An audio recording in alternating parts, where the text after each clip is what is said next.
Tempo Pascal, terceira semana, segunda-feira. Tema: 62. Naturalidade cristã. Pontos a meditar. 1. Ser cristãos coerentes em todas as situações da vida. 2. Apostolado nos ambientes difíceis. 3. Retidão de intenção. Pelo sinal da Santa Cruz, livrai-nos Deus, nosso Senhor, dos nossos inimigos. Em nome do Pai, do Filho e do Espírito Santo. Amém.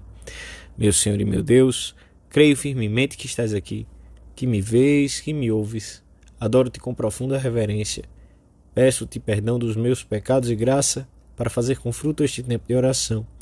Minha Mãe Imaculada, São José meu Pai, Senhor, meu anjo da guarda, intercedei por mim.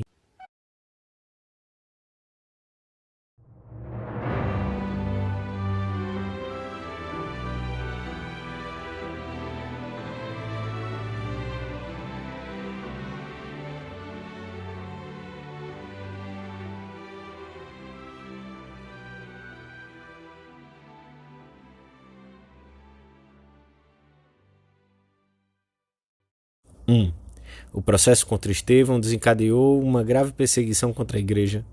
Na leitura da missa de hoje, narram-se a sua atividade apostólica e o seu martírio. Estevão, cheio de graça e fortaleza, fazia grandes milagres e prodígios entre o povo.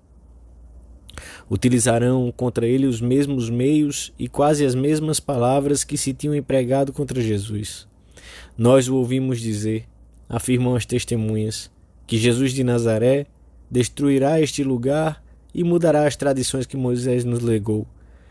Estevão confessou com valentia sua fé em Jesus ressuscitado e é para nós exemplo, ainda que o Senhor não nos peça o martírio de uma vida cristã coerente, uma vida cheia de firmeza, que não se deteve ante os falsos escândalos, nem ante o que poderiam dizer dele. Devemos ter consciência de que há ambientes em que, vez por outra, nos olharão com reservas por não entenderem um comportamento cristão, nem muitas das amáveis exigências da doutrina de Cristo. Teremos então de imitar o Senhor e aqueles que lhe foram fiéis, e estar dispostos a dar a própria vida por ele, se for necessário, vivendo serenamente o ideal cristão até suas últimas consequências. Seria, sem dúvida, mais cômodo adaptar-nos a essas situações e estilos de vida paganizados, mas nesse caso, já não poderíamos dizer que queremos ser discípulos fiéis de Cristo. Essas situações, em que deveremos lançar mão de toda a nossa firmeza de caráter e de toda fortaleza na fé, podem ocorrer na universidade, no trabalho, no lugar em que passamos uns dias de descanso com a família, etc. Nas suas atuações públicas, os cristãos devem inspirar-se nos critérios objetivos evangélicos vividos e interpretados pela Igreja. A legítima diversidade de opiniões nos assuntos temporais não deve impedir a necessária coincidência dos cristãos na defesa e promoção dos valores e projetos de vida derivados da moral evangélica. O cristão deve repelir energicamente o receio de parecer chocante se, ao viver como discípulo fiel do Senhor, a sua conduta for mal interpretada ou claramente rejeitada. Quem ocultasse a sua personalidade cristã no meio de um ambiente de costumes pagãos, curvar-se-ia aos respeitos humanos e seria merecedor daquelas palavras de Jesus: aquele que me negar diante dos homens, também eu negarei diante de meu Pai que está nos céus. Sabem qual é a primeira tentação que o demônio apresenta a uma pessoa que começou a servir melhor a Deus? Pergunta o santo cura d'Ars. É o respeito humano. Como é o nosso comportamento com os amigos, no trabalho, numa reunião social? Mostramos com valentia e simplicidade a nossa condição de filhos de Deus?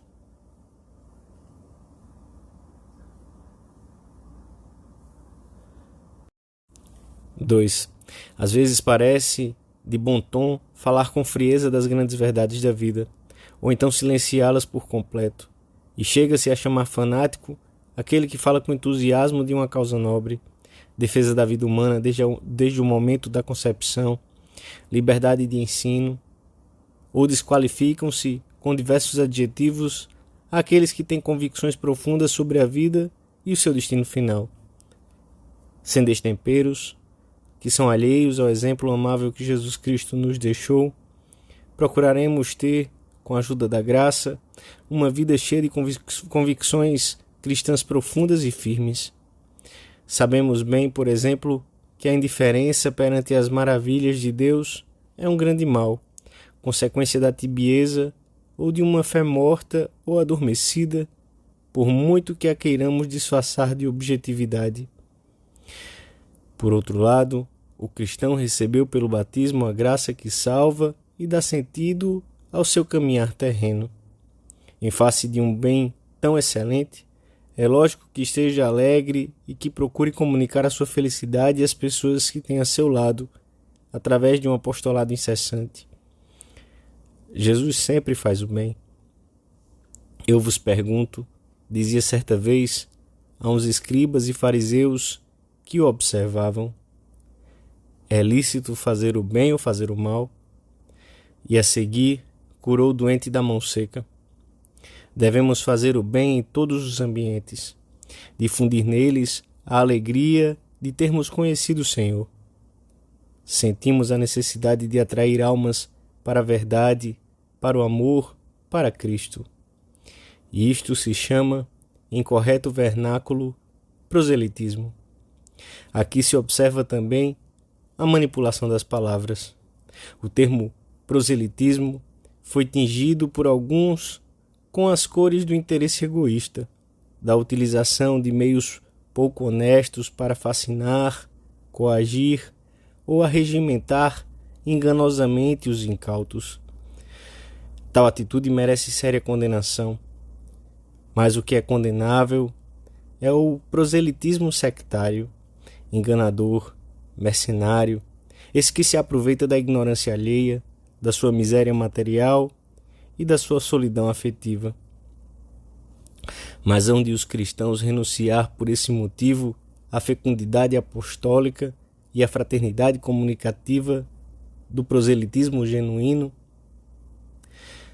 A certeza acerca das verdades da nossa fé só convence os outros quem está convencido, e o amor por Cristo hão de estimular-nos a uma transmissão fecunda daquilo que nós descobrimos, quer dizer, a um leal proselitismo, e isto em todos os ambientes.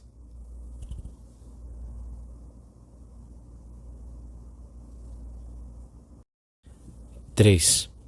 O lugar em que procuramos a santidade é o trabalho, o relacionamento com os colegas de fábrica ou de escritório, o convívio social, a família.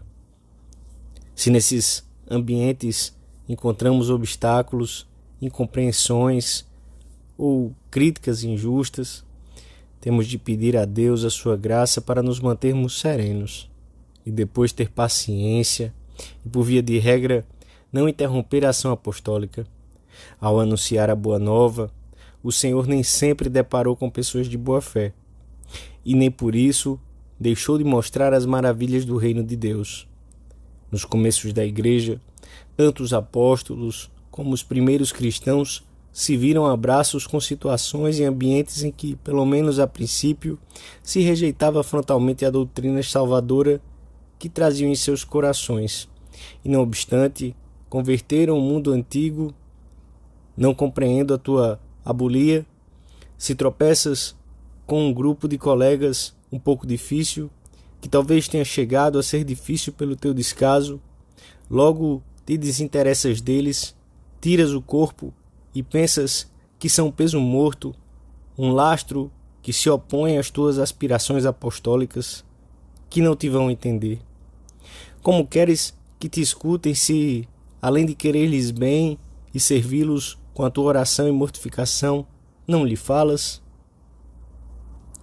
Deixar-se dominar pelos respeitos humanos é próprio de pessoas com uma formação superficial, que não lhes proporciona critérios claros e dotadas de um caráter pouco firme. Com frequência, esta atitude tão pouco atraente, mesmo nos assuntos humanos, goza da proteção do comodismo, que leva a não querer passar um mau bocado, a ter medo de pôr em risco um cargo, ao desejo de não chamar atenção, etc. Ainda que os nobres se sentem para murmurar de mim, lê-se no Salmo responsorial, o teu servo medita as tuas leis. Os teus preceitos são as minhas delícias, os teus decretos são os meus conselheiros. Se queremos vencer os respeitos humanos, necessitamos de retidão de intenção, para antepor o parecer de Deus ao parecer dos outros.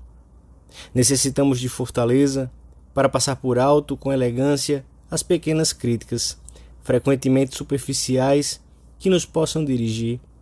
Necessitamos de alegria para podermos comunicar aos outros esse tesouro que cada discípulo do Senhor encontrou, e do bom exemplo, que é coerência com a graça que o Senhor pôs em nossos corações e do qual nunca nos arrependeremos. Mesmo nos ambientes mais difíceis, é possível aproximar as almas de Cristo, desde que de verdade desejemos tornar felizes esses amigos, colegas ou conhecidos. É disso que se trata. Antes de tentarmos fazer santos todos aqueles a quem amamos, é preciso que o tornemos felizes e alegres. Nada prepara melhor a alma para a graça do que a alegria.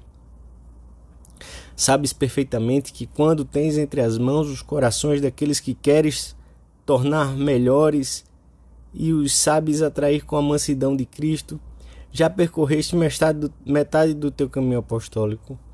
Quando te têm afeto e confiam em ti, quando se mostram contentes, o terreno está preparado para a semeadura.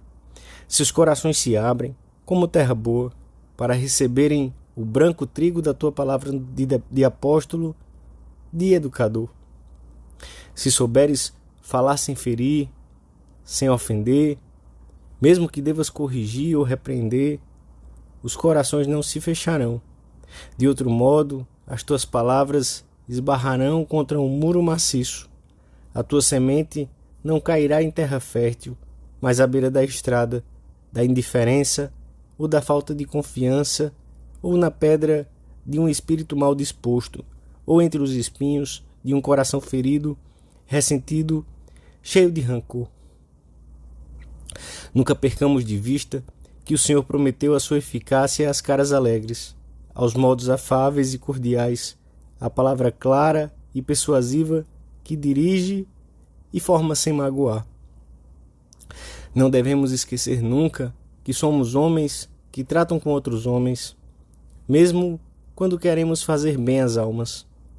Não somos anjos, e por isso a nossa fisionomia, nosso sorriso, as nossas maneiras são elementos que condicionam a eficácia do nosso apostolado.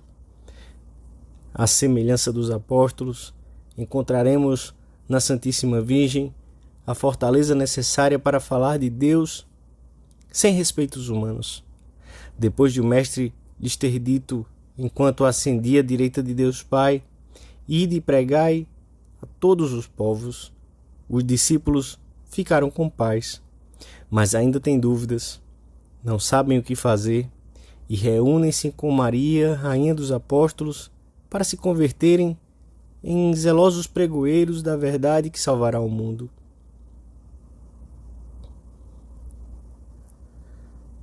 Dou-te graças, meu Deus, pelos bons propósitos, afetos e inspirações que me comunicaste nesta meditação. Peço-te ajuda para os pôr em prática. Minha Mãe Imaculada, São José, meu Pai e Senhor, meu anjo da guarda, intercedei por mim.